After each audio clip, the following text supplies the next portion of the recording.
The courtyard of Ashfell Hollow had never been so silent. Hundreds of pack members stood shoulder to shoulder in the cold morning air, their breath rising like smoke, their eyes fixed on the wooden platform at the center. On that platform knelt a young woman named Wren Calloway, her wrists bound with rope, her simple brown dress stained with dust from the dungeon floor. She did not cry. She did not beg. She only stared straight ahead, waiting for a death she did not deserve.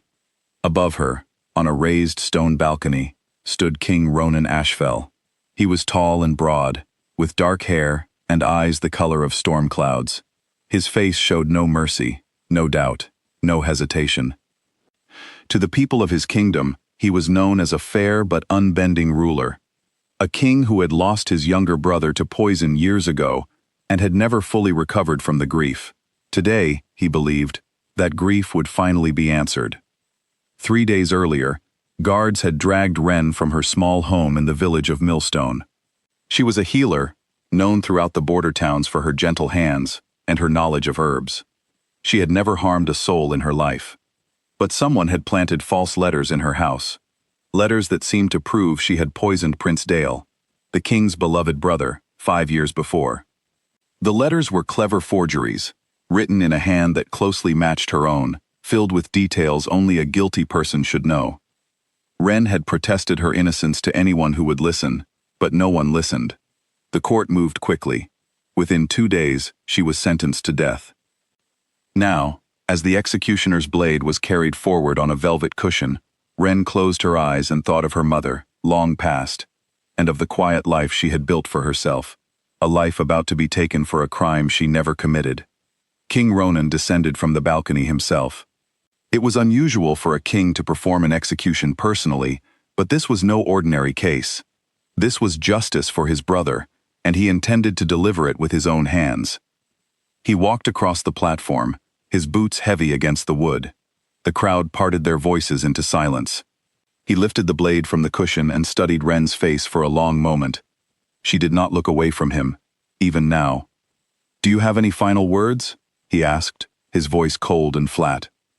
"I did not kill your brother," Wren said quietly. "I have never harmed anyone. But I understand you will not believe me, so I only ask one thing. Please look into the truth, even after I am gone, for your own sake, not mine." Ronan's jaw tightened. He raised the blade. And then something happened that no one in the courtyard expected, least of all the king himself.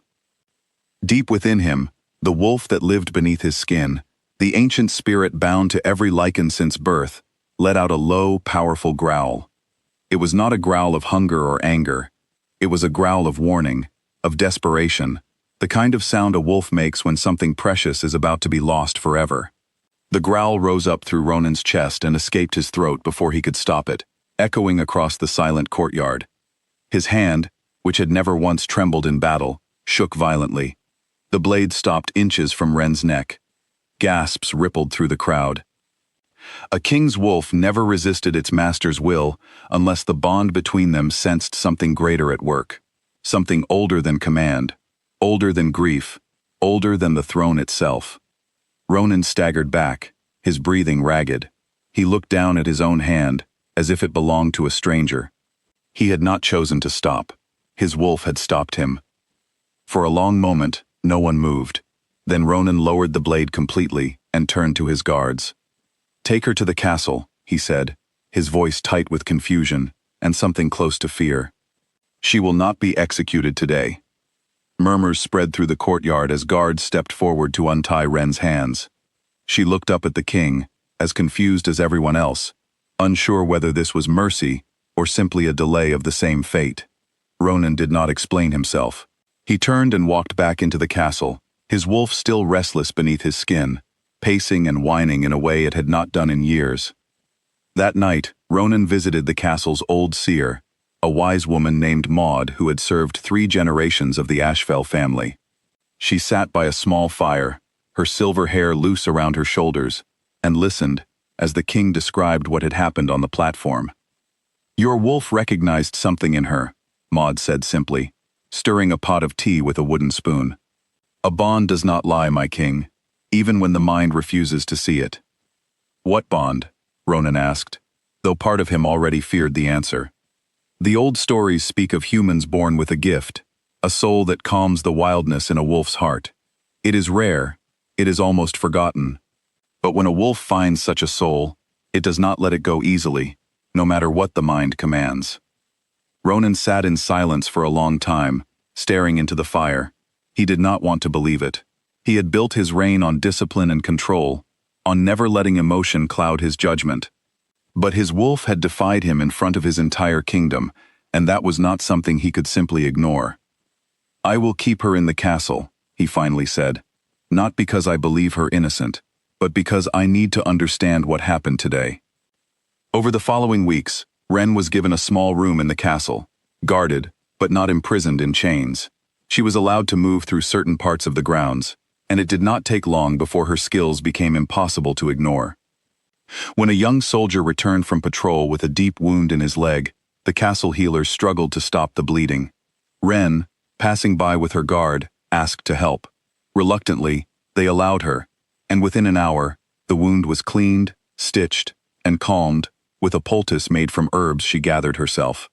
The soldier lived, and word of her skill spread quickly through the staff. Ronan watched all of this from a distance, saying little, but noticing everything. He noticed how the kitchen staff, once frightened of the accused poisoner, began to trust her. He noticed how animals in the castle stables grew calm at her approach, when normally they startled at the scent of any lichen or stranger. And he noticed, most of all, how his own wolf grew restless and attentive whenever she was near, as though it were trying to speak to him through instinct alone. One evening, Ronan found himself walking through the castle gardens and came upon Wren sitting quietly near a fountain, tending to a small pot of herbs she had been allowed to grow. "You should be afraid of me," he said, stopping a few feet away. "I nearly killed you." Wren looked up at him, her expression calm rather than bitter. "I was afraid," she admitted, "but fear does not change the truth. I did not kill your brother. I did not even know him." Ronan studied her for a long moment. "Then who did?" "I don't know," she said honestly, "but someone wanted me blamed for it. Someone who knew exactly how to make the evidence look real." That single sentence lodged itself in Ronan's mind, and would not let go. He began, quietly and carefully, to review the case that had condemned her. He requested the original letters again, and studied the handwriting more closely this time, comparing it to samples of Wren's actual writing from village records. The differences were subtle but present, small inconsistencies that a grieving, vengeful king had been too eager to overlook 5 years. No, only days ago. He also discovered that the letters had been delivered to the court by his own cousin, Lord Varric, a man who had long resented living in Prince Dale's shadow, and, more recently, in Ronan's. Varric had always been ambitious, always positioned himself close to the throne, always ready to step into power should the opportunity arise. Ronan said nothing of his suspicions at first. Instead, he watched Varric carefully, the way a wolf watches prey it has not yet decided to chase. Meanwhile, something else was changing within the castle walls. Ronan found himself seeking out Wren's company more often, not out of duty, but out of a quiet curiosity he did not fully understand. She spoke to him without fear of his title, offering honest opinions when he asked for them, and gentle silence when he needed it instead. His wolf, once restless and pacing, grew calm and content whenever she was near, as though it had finally found the peace it had been searching for. He did not tell her about the bond his wolf recognized. He was not yet ready to believe it himself, let alone speak it aloud. But he could no longer deny that something had shifted inside him since the day the blade stopped inches from her neck. Lord Varric, however, was growing nervous. He had noticed the king's private investigations, the quiet questions asked to old witnesses, the renewed interest in a case he believed long closed. He knew that if the truth came out, his plot to weaken the royal bloodline and position himself closer to the throne would be exposed, and his punishment would be severe. He decided he could not wait any longer. Wren needed to disappear before she could reveal anything more. Late one night, while the castle slept, Varric sent a hired hand into the dungeons where Wren had been moved after a minor disagreement with a guard, intending to make her death look like an unfortunate accident. But deep in his sleep, Ronan's wolf stirred violently, waking him with a jolt of alarm that could not be ignored. He had felt nothing like it before, a pull so strong it felt like a physical force dragging him from his bed. He ran through the castle corridors without stopping to summon guards, driven by instinct rather than reason. He reached the dungeon just as the hired assassin raised a blade toward Ren, who had backed herself into a corner, eyes wide with fear, but refusing to scream for help she believed would not come. Ronan moved faster than thought, faster than any king should be able to move, and struck the assassin down before the blade could fall. Guards arrived moments later, alerted by the noise, and the man was captured alive. Under questioning, the assassin confessed that Lord Varric had hired him, promising gold and protection in exchange for silencing the healer before she could speak further with the king. The following morning, Ronan called the entire court together, including Varric, and ordered the ancient blood truth ritual to be performed, a ceremony no lichen could lie through without suffering physical pain that grew worse with every falsehood spoken. Varric resisted at first, claiming innocence, but under the ritual's pressure, the truth spilled out of him piece by piece. He confessed to poisoning Prince Dale himself years ago, out of jealousy and ambition, and to forging the letters that framed Ren, believing an innocent human's execution would quietly close the matter forever, while he waited for another chance to seize power. The court fell into stunned silence as the truth was finally laid bare. Ronan felt a strange mixture of grief and relief wash over him, grief for the years of guilt he had wrongly placed on an innocent woman, and relief that his brother's true killer had finally been found.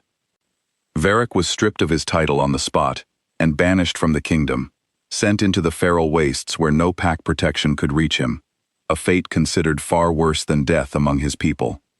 Later that day, in front of the same courtyard where Ren had once knelt awaiting execution, Ronan knelt before her instead. It was an unheard-of gesture for a king, but he did not care for tradition in that moment. "I nearly took your life for a crime you never committed," he said, his voice steady despite the weight of his words. "I let my grief blind me to the truth, and I let my judgment fail you. I cannot undo what I almost did, but I can promise you this: I will spend the rest of my reign making it right." Ren looked down at him, tears finally slipping free after weeks of quiet strength. "You stopped," she said softly. "When it mattered most, you stopped." "It was not me," Ronan admitted. "It was my wolf. It knew what my mind refused to see." He rose to his feet and in front of his entire kingdom offered his hand to her, not as a prisoner, not as a healer, but as an equal. In the months that followed, the old pact between humans and lichens, broken generations ago through fear and misunderstanding, began to heal alongside the wounds of the kingdom itself. Ren became a trusted voice at Ronan's side, respected not for her title, but for the wisdom and compassion she brought to every decision. And though Ronan's wolf had once growled in warning at the edge of a blade, it settled now into a quiet, steady calm whenever Ren was near, a gentle reminder that some bonds are stronger than fear, stronger than grief, and strong enough to stop even a king's own hand.